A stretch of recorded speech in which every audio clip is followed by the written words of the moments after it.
Hi friends, welcome to Pendems kitchen. ఈరోజు వీడియోలో 2 కప్పుల రేషన్ బియ్యంతో ఇలా మెత్తటి స్పాంజ్ లాంటి దోశల్ని ఎలా వేసుకోవచ్చో చూపించబోతున్నాను. దోశ చూసారుగా ఎంత మెత్తగా ఉందో, టేస్ట్ కూడా చాలా బాగుంటుంది.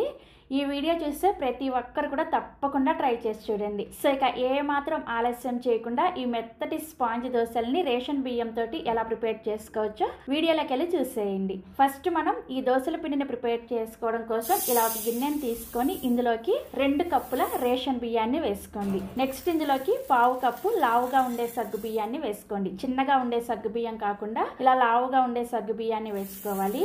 తర్వాత ఇందులోకి 1/2 కప్పు మినపగుళ్ళని, 1/2 కప్పు లావుగా ఉండే అటుకులను వేసుకోండి. పల్చగా ఉండే అటుకులను వేసుకోకూడదు. నెక్స్ట్ ఇందులోనే 1 టీ స్పూన్ దాకా మెంతులను కూడా వేసేసుకొని వీటన్నిటిని కూడా శుభ్రంగా 2-3 సార్లు కడిగేసి ఆ నీళ్ళన్నీ కూడా తీసేసి మళ్ళీ తిరిగి నీళ్ళని పోసుకొని వీటిని ఖచ్చితంగా 5 గంటల సేపు నానబెట్టుకోవాలి. బియ్యం మనం ఎక్కువసేపు నానబెట్టుకున్నామంటే గ్రైండ్ చేసుకోవడానికి ఈజీగా ఉంటుంది అనమాట. సో 5 గంటల సేపు బియ్యం పప్పులు నానబెట్టిన తర్వాత మీకు చూపిస్తున్నాను చూసారా, సగ్గు బియ్యం ఇలా మెత్తగా నానిపోవాలన్నమాట. అప్పటి వరకు కూడా చక్కగా నానబెట్టుకోండి. 5 గంటలు నానితే చక్కగా నానిపోతాయి అనమాట. ఇలా నానబెట్టుకున్న ఈ బియ్యం పప్పుల్ని మిక్సీ జార్లోకి వేసుకొని తగినన్ని నీళ్ళని ఒకేసారి కాకుండా కొంచెం పోసుకుంటూ ఈ పిండిని బాగా మెత్తగా వెన్నలాగా గ్రైండ్ చేసుకోవాలి. మీరు పిండిని ఎంత మెత్తగా గ్రైండ్ చేసుకుంటారో మీకు దోశ అనేది అంత మెత్తగా వస్తుంది అనమాట. సో పిండి కన్సిస్టెన్సీ కూడా ఈ విధంగా ఉండాలి. చూసారా, ఇలా బాగా మెత్తగా గ్రైండ్ చేసేసుకొని ఈ పిండిని ఒక గిన్నెలోకి తీసుకొని ఈ పిండిని కనీసం ఒక 2-3 నిమిషాల పాటు మీ చేత్తోనే బాగా కలుపుకోండి. ఇలా పైనుంచి పిండిని వేస్తూ ఉన్నారంటే పిండిలో చూసారా ఇలా ఎయిర్ బబుల్స్ లాగా వస్తుంది కదా, ఇలా గనక కలుపుకున్నారంటే పిండి మనకి చక్కగా పులుస్తుంది అనమాట. పిండి పులిసిన తర్వాత దోశలు వేసుకుంటేనే మనకి దోశలు టేస్టీగా ఉంటాయి. సో పిండిని ఒక 2 నిమిషాల పాటు ఇలా కలుపుకున్న తర్వాత మూత పెట్టేసి ఈ పిండిని ఫ్రిడ్జ్లో పెట్టకూడదు. ఖచ్చితంగా రూమ్ టెంపరేచర్లో మాత్రమే ఒక 8 గంటల సేపు ఫర్మెంట్ చేసుకోవాలి. పిండిని గ్రైండ్ చేసిన వెంటనే ఫ్రిడ్జ్లో పెట్టారంటే మీకు దోశల పిండి అనేది పొంగదనమాట.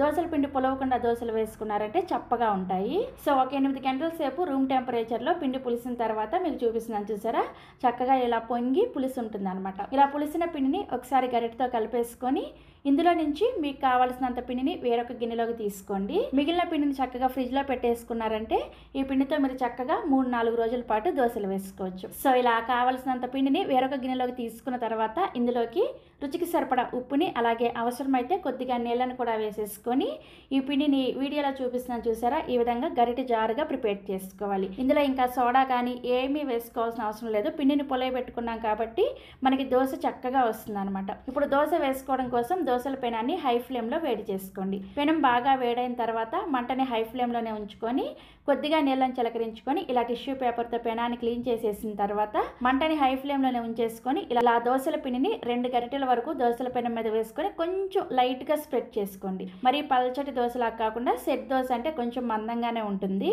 సో ఈ సైజులో దోశని వేసుకున్న తర్వాత మంటని మీడియం ఫ్లేమ్లోకి పెట్టుకొని దోశని కాల్చుకోండి.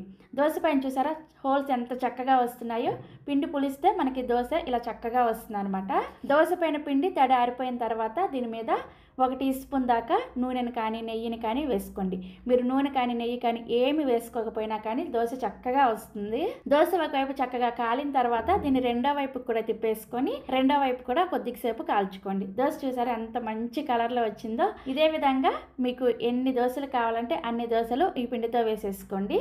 చెప్పాను కదా, మిగిలిన పిండిని ఫ్రిడ్జ్లో పెట్టేసుకొని చక్కగా 3-4 రోజుల పాటు ఈ పిండితో దోశలు వేసుకోవచ్చు. అయితే ఉప్పు కలిపిన పిండిని మాత్రం ఫ్రిడ్జ్లో పెట్టుకోవద్దు. మీకు ఎప్పుడైతే పిండి అవసరం అవుతుందో అప్పుడు కొంచెం పిండిని వేరొక గిన్నెలోకి తీసుకొని ఆ పిండిలో ఉప్పు వేసుకొని కలుపుకొని అప్పుడు దోశలు వేసుకోండి. ఉప్పు కలిపేసిన పిండిని ఈ ఫ్రిడ్జ్లో పెట్టేశారనుకోండి మనకి ఎక్కువగా పులిసిపోతుంది అనమాట. సో ఇలా చక్కగా కావాల్సిన దోశలు వేసేసుకొని మీకు నచ్చిన చట్నీతో సర్వ్ చేసుకోండి. ఇక నేను సర్వ్ చేసుకున్న చట్నీ రెసిపీ కావాలి అంటే ఈ వీడియో కింద డిస్క్రిప్షన్లో లింక్ ఇస్తాను. ఆల్రెడీ మన ఛానల్లో అప్లోడ్ చేశాను అనమాట. ఎవరైనా కావాలి అనుకుంటే వీడియో కింద డిస్క్రిప్షన్లో లింక్ క్లిక్ చేశారంటే మీకు చక్కగా చట్నీ రెసిపీ ఓపెన్ అయిపోతుంది. సో నేను మీకు ఒక దోశని చూపిస్తున్నాను చూసారా, ఎంత మెత్తగా స్పాంజ్ లాగా ఉందో.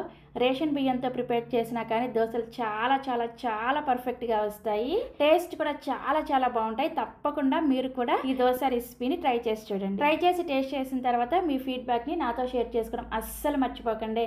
అలాగే మరిన్ని Emmy and tasty breakfast recipes కోసం మాత్రం ప్రత్యేకంగా మన పెండెమ్స్ కిచెన్ని సబ్స్క్రైబ్ చేసేసుకోండి. Thank you.